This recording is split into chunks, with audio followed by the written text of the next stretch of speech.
Hello everyone! In the last episode we built the villager breeder and villager trading hall, and this episode is someone gonna focus on that. We're gonna have to get a lot more resources in order to feed it, and I'm gonna show you that in a moment. But I wanted to show you this. In between episodes I've done some terraforming and decoration, as you can see right here. Just adding a few details here and there, and I think it looks very lovely. It so helps the area. There's still some things I want to do, as you can see here, for example hide some glowstone and stuff like that. But this area, it helps so much. As well as that, I also began on this area over here. Just 360. As you can see, we have the campfire right there, and just some area around it. It still needs a lot more work, this area and all the stuff around it. A lot more detail needs to be done, but the general idea is here. And it helps the overall place just to see whenever you go by and see stuff like this. Now, back at the villager breeder. These guys and this setup in general is working very well. I'm getting so much from them. As you can see right here, I did some trading with them with a few of the stuff I had, and we already have all of this. Very nice. I just went to the witch farm as well and just got some glass bottles. And if you can see with these guys, just got a few of them. We can trade them in. Oh, wait, that's not how I was supposed to do it. Oh yeah, just have to go like this. But yeah, as you can see, that's a half a stack. I think I can buy this guy again, right? Yeah, I can. And if I have more of them, I can do even more. So it's really effective. Now, the thing is that since they log out, and we need, of course, we need more of them. But since they log out, for example, these were filled with rotten flesh before. So I want to try and produce more different things that I'm able to sell to them. And I think that's what we're gonna focus on today. And I think I know exactly the place we should use. As you can see here, this is the industrial area. We have been building on for a while, but it's pretty much useless at the current point in time. We have this farm, which works, a melon and pumpkin farm. But our old storage system was here, and now there's nothing. We have these 3 squares as well. We have the old iron farm that does not work either. These 3 actually still work. Oh, this one doesn't, but I just have to fix the TNT duper. So I think we need to repurpose a few of these. So far what I have in mind is to make a sugarcane farm, a bamboo farm, more pumpkin and more melon farms. I want to create a wheat and carrot farm, but I think that will be a project for another episode, since that probably is going to take a while. The design for the sugarcane and pumpkin farm is just this. It's very simple. If the sugarcane grows to this height, it's supposed to be the other way around. I'll just try that one more time. So we do this, and then it's this way, right? So if the sugarcane grows to this height, it will get broken and throw into a rotor sim we have right here. Super simple, super easy. Same thing will be done for the pumpkin. So we have just like this, like this. Right. There we go. All right, just have it like that. This one. So if a pumpkin grows in this spot, this will activate. Super simple. I imagine that probably fit in quite well here. So I'm gonna rip all of this out and get some space. Oh yeah, that's a small problem actually.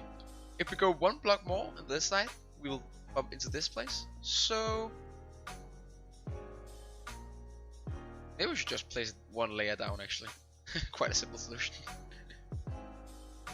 And that will be the first farm done. As said, it is really simple, and as you can see, it works really easily. You might be inclined to thinking that since we have this zero tech farm, right? Then why are we farming bamboo? Well, it's basically because I don't really like to use farms like the zero tech farm. Not in that I don't like the way it works, but in that it is likely to get broken in a future update. Or maybe not. It does use some, what can you say, pretty reliable concept of the game. But yeah, I like the idea of having a reliable farm ready at hand if I should ever need it. I have kind of realized one problem with this farm though. I want to... Thanks for sounds, man. Alright. So I want to be able to turn the farm off as it works currently. Just whenever this registers anything, it will just trigger the redstone and that will activate the pistols right here. Quite simple. But this will always run. There's no way to turn it off. And that is not very ideal. And this won't really work since, like, you could say I could do this, but because the redstone signal doesn't go all the way, as you'll see, yeah, it stops right here. So we need to find another solution. One solution would be to run repeaters right all the way back here, but there's water over there, which is actually even worse. So maybe just having 2 levers right here is actually just the way to go. 1 on each side. It's not the smartest solution, but it's a simple solution. Yeah, okay, 2 levers does the trick. After a bit more work, this is what it looks like. As you can see, we have the bamboo here. When it gets destroyed, it falls down here, gets picked up. It will land like this sometimes. I think that when another item comes and get pushed into this stack, it should pick it up and go this way. I'll actually test it now. Maybe not actually. Okay, so I might have to figure up a different design. Like this. Oh wait, yeah, I have to figure out a different design. But anyways, the same for the sugarcane over here. It falls down, and in the back there's a hidden hopper and a chest right here, so we can collect the items.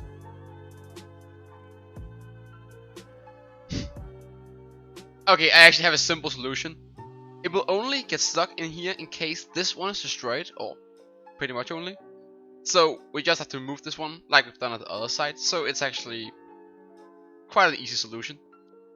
As well as that, I forgot to show, we have the turn off switches. They've been hidden here. So we'll turn, as you can see, we turn these 2 off, and then here, and turn these off.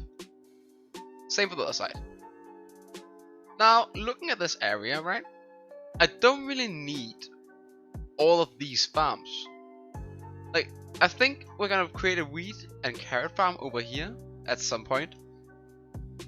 We have the beetroots, but I'm never really gonna use that for anything. So I think we're actually gonna tear all of these down and create a new design. Okay, so here's my idea for now. As you can see, I tore down 2 of these buildings and created this little design. Quite simple. It is a lot like the other ones I've created, using iron bars here. In here we'll first of all have a melon farm on this one, and I'm gonna duplicate this to this side and create a pumpkin farm with this one. Or the other way around, I haven't decided yet.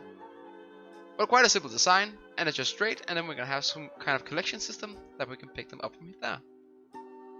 And that should be the first building done. As you can see, it is quite a simple design, however I feel like it fits the area quite well. I'm probably gonna put a bit more effort into it at some point, but that, I don't know.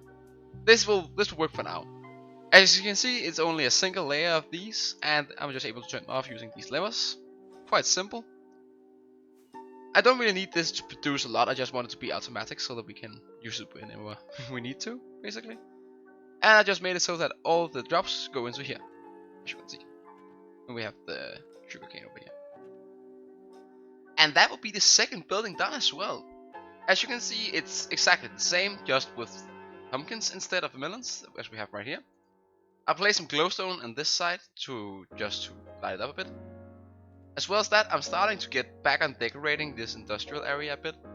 As you can see right here, I started placing in some more carpets again. We have some light sources hidden underneath it. So when we fly over around this area, as you can see, it all lights up a lot better now. So we won't have as many spawns and stuff like that. Another thing I just did was to create this little hill thingy over here. I have some weird lag spikes right now, I hope this is not a problem. But as you can see right here, I want to create some kind of statue on the top of here. I was considering placing an eye, just for the letter I for an industrial area. But I think we should go for something else. But I have no idea currently. If you have any, feel very free to leave a comment in the description. As said in the beginning of the video, we can also sell rotten flesh. We are producing this either from the goat farm right here, or from our mob farm. However, I do think that the goat farm here is the fastest.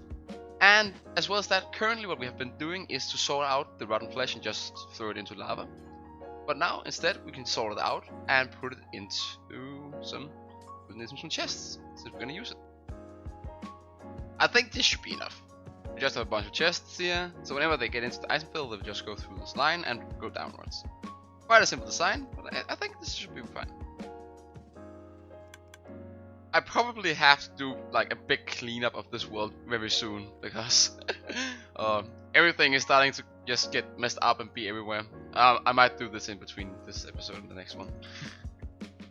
1 hour at the Go farm granted us basically this much of rotten flesh, and I'm gonna try and trade this and see how much we get. And that will be the last one. As you can see, we got almost 2.5 stacks. So in other terms, each hour is worth 2.5 stacks of emerald, which is quite a decent payout in my opinion.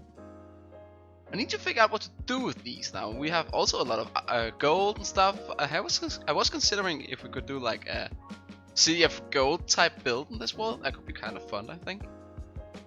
But I don't really have any specific ideas as it is currently.